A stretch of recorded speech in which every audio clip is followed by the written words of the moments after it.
It's Tuesday. That means another top 10. This time, we're discussing top 10 magic items for fighters.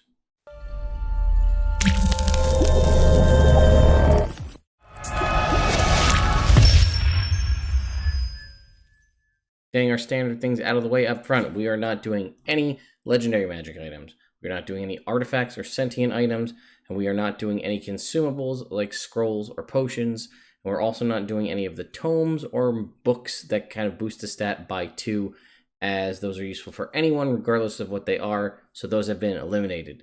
All right, now on to number 10. Number 10. Number 10 is winged boots. I've talked about winged boots a bunch in the past, but I figured I'd talk about them again. They're an uncommon magic item that requires attunement, but they give you a fly speed equal to your movement speed for up to 4 hours total, and you can break it up into 1-minute durations. Again, you're a fighter. Your job is to tank damage and hit stuff.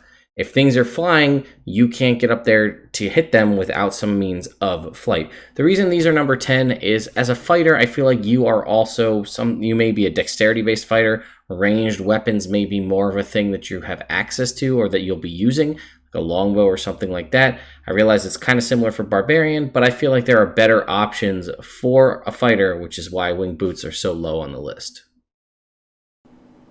Number 9. Number 9 is Cape of the Mountebank. I feel like I talk about this with just about every single class that I do, but it's good. It's a useful item regardless of what class you're on. Again, if you're not getting up in the face of things and hitting things or tanking that damage as a fighter, you're not doing your fighter job. A 500-foot teleport for free, once a long rest that doesn't require attunement, again, lets you do that. And the fact that you can take someone with you could be a means for you to run in, tank damage, and get one of your weaker party members out. Number 8. Number 8 is the Belt of Giant Strength, or Belts of Giant Strength. There are a bunch of different options. Again, attunement magic item that has varying degrees of rarity and it doesn't increase your strength, it sets it at a given number, 21, 23, 25, and so on. The reason this is so low on the list is not all fighters need to be strength-based. I've played, in my experience, a fair amount of dexterity-based fighters, mixing and cross-classing and things like that. So I put this on here as I feel more comfortable putting it on this list than I did on Barbarian, because you're not going to get a capstone like a Barbarian gets that boosts your strength, and then it won't work with these. This will be useful, but again, it is a magic item. It is temporary. Theoretically, if someone steals this from you or the DM has a way to get rid of it, then you lose your strength bonus. But that being said, I did want to put it on the list as it's useful for fighters that are using strength and not dexterity. Number 7. Number 7 is the animated shield. It has the benefits of giving you the shield without needing to use both of your hands, so this works really well if you want to be a heavy armor wielding, say, fighter with a two-handed weapon, a greatsword, a great axe, a maul. It also lets you wield 2 weapons if you want to go the 2-weapon fighting route, 2 longswords, 2 scimitars, whatever, and still have the benefit of the shield. And one thing that I feel a lot of people overthink is even if you want to be an archer using a bow, you can still use an animated shield to get the +2 benefit from the shield while wielding a bow. So it really has a multitude of different uses for a fighter as you have access to all the different fighting styles. Number 6. Number 6 is the Amulet of Health. Similar to the Belt of Giant Strength, this is going to take a score, in this case your Constitution score, and set it at a specific number. Now, you may, with the amount of ability score improvements that you have and how you manage to work things out, whether you rolled stats or things like that, you may not need this because this is going to set your Constitution at a 19. So if your Constitution score is already 18 or 19, this serves no purpose. If it's 20, obviously it serves no purpose. But you are a fighter. Now, I have said a bunch in this video already, you're going to be tanking, taking damage. You could also potentially be a ranged fighter as well, in which case you won't necessarily be the tank, but I'm going to say that that's more often than not a fighter's role, so more HP, especially if you couple this with, say, the tough feat, you're going to have just a bunch of HP. You're going to be able to soak up that damage. And whether you're waiting in melee or just getting hit from a distance while you rain arrows down on your enemy, you won't be disappointed when you have more HP. Number 5. So I honestly struggled with number 5 a lot, trying to come up with what I wanted to put here. I had a lot of good examples, Ring of Free Action, and things like that. But what I decided on? Necklace of Fireballs. It's a very weird pick, I feel like, for a fighter. But again, as a fighter, you are really good at either single targeting someone down immensely by using all of your attacks on them, or splitting up your 2 to 3 or very high level, rarely sometimes 4 attacks, maybe a little more with Action Surge amongst a few targets. But no one expects the fighter to throw a fireball and blow up all of the little minions. There's no way the enemy forces could ever anticipate that unless your DM is metagaming in his own game that he knows you have it.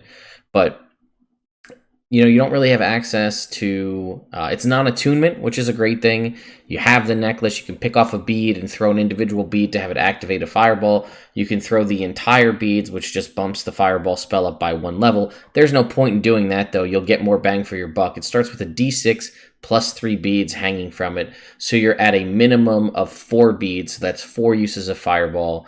You can throw it up to 60 feet away, so it doesn't have the same range as a regular fireball, but it is still the same DC as a wand of fireballs, so it has a lot of use there. And again, non-attunement, you're a fighter, there's going to be a lot of good options for you for attunement. We've already covered a handful. So, I don't know, I just really like the idea of this on a fighter. Number 4. Number 4 is the Mantle of Spell Resistance. This is an attunement item that's going to give you advantage on saving throws while you wear this cloak. It's great. I mean, you are a fighter, you're not necessarily going to be exceptionally dexterous. You're going to get your strength and constitution saving throws from being a fighter. Nobody wants to see their big, tough tank with a heavy weapon turned to their enemy's side via some sort of charm or dominate spell. No one wants to see their fighter get blown up by the fireball while the rogue and the monk dodge out of the way and take no damage. So again, I'm not guaranteeing that that advantage is going to drastically change everything, but more often than not, attunement will typically change things, hopefully, in your favor, therefore allowing you to make that save on the dominate spell, or to take the half damage from the fireball or lightning bolt or what have you, the dragon's breath weapon. So this applies to all spells, which is nice because there are some functions out there that let you get advantage on certain things. This is going to give you advantage on every saving throws, and if you happen to say, like, have a paladin in the party, you're going to have advantage on the saving throw plus the bonus from their aura. It's a good thing to have. Really, this is a good item that could be applied to any character in any fashion would be making use of this spell. But again, things that are going to prevent you from doing what you do, which is getting in there and hitting stuff, you just want to have anything that's going to help out, make sure that happens. Number 3. Number 3 is the Cloak of Displacement. Cloak of Displacement is another one of those items that's useful for anyone that manages to get their hands on it. But as I've stated, and again, forgive me if you are the ranged sniping fighter who doesn't do the whole get in the front and tank things. So obviously one of the best ways you can tank and take damage is to just have the HP and the armor class to soak it up and then survive. But one of the even better ways, probably one of the ultimate best ways you can tank damage, is by taking the attacks and having them miss. And that's what the Cloak of Displacement is going to do for you. It is attunement. Again, we've covered a bunch of attunement items here. But you project an illusion that looks like you next to you and causing any creature to have disadvantage on attack rolls against you. It says attack rolls. That means melee. That means range. That means spell attacks. Those all have disadvantage. Once you take the damage, the illusion is dropped until the start of your next turn, where it comes back, and it's suppressed while you're incapacitated, restrained, or otherwise unable to move. But that being said, let's say you're a fighter, and you've got plate mail, and you've got a shield, right? And you have a 20 constitution and the tough feat, right? So you're starting with a minimum 20 AC, you have a butt ton of hit points, but anyone who goes to try to hit you with an attack needs to have disadvantage on the roll. So not only do they have disadvantage, have to try to hit you in the first place, then after that you've got 20 AC, and then after that you still have a ton of hit points, you are going to be able to soak up so much damage. The only thing that could make you more resistant would be if you somehow had resistance to the damage types. Like if you were this mixed with a barbarian somehow, and obviously you couldn't rage in plate mail, you get my point. But, or if you had access to stone skin or some sort of spell that gave you resistance. So creatures have disadvantage, you have a high AC, you have resistance to the damage type, and you have a ton of health. You can just sit there and laugh as these enemies try to knock you down, and you just soak it all up, let them waste all their attacks on you, and then turn around in kind and destroy them. Number 2. Number 2 is Mizzium Armor. If you've seen any of my videos here on the channel thus far, I love Mizzium Armor. So what is Mizzium Armor? It is a rare magic item that does not require attunement. It can only be medium or heavy armor that is not hide.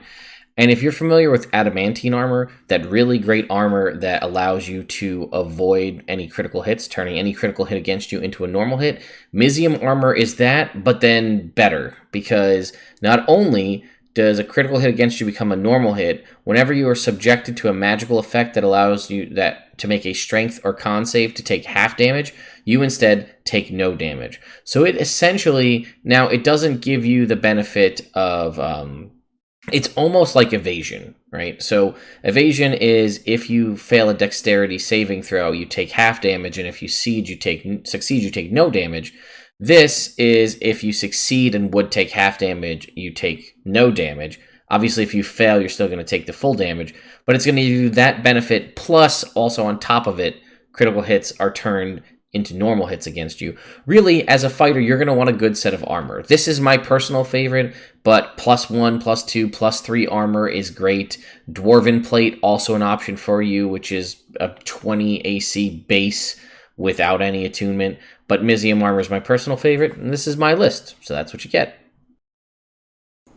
Number 1. And number 1 is the Flame Tongue. You're a fighter, so one of the best things you can do, and really it doesn't have to be a Flame Tongue, but what you want as a fighter is an item that's going to give you extra damage dice.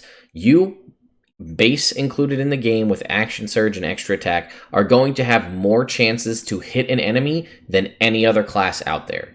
So, well, except for I guess maybe Monk, arguably, at certain points. But let's say you're level 11, you have 3 attacks. If you have a longsword and you hit the enemy 3 times, you've done 3d8 damage. If you had a Flame Tongue that does an extra 2d6 damage with each hit, you've now done 3d8 plus 6d6 fire damage. So you can see what my point is, and if you Action Surge, double all of that. Again, you still need to hit, but you want to have a weapon that allows you to do extra damage on each hit, because you will have the opportunity to hit more often in a round than anyone else.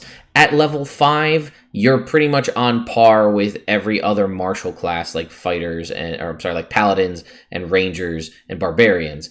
But once you hit level 11 and you start to outclass them by getting that 3rd attack, that's when you're really going to see the change in the numbers on this particular item. Again, you could use a Frostbrand that's only going to add a d6, but it's going to give you the benefit of resistance.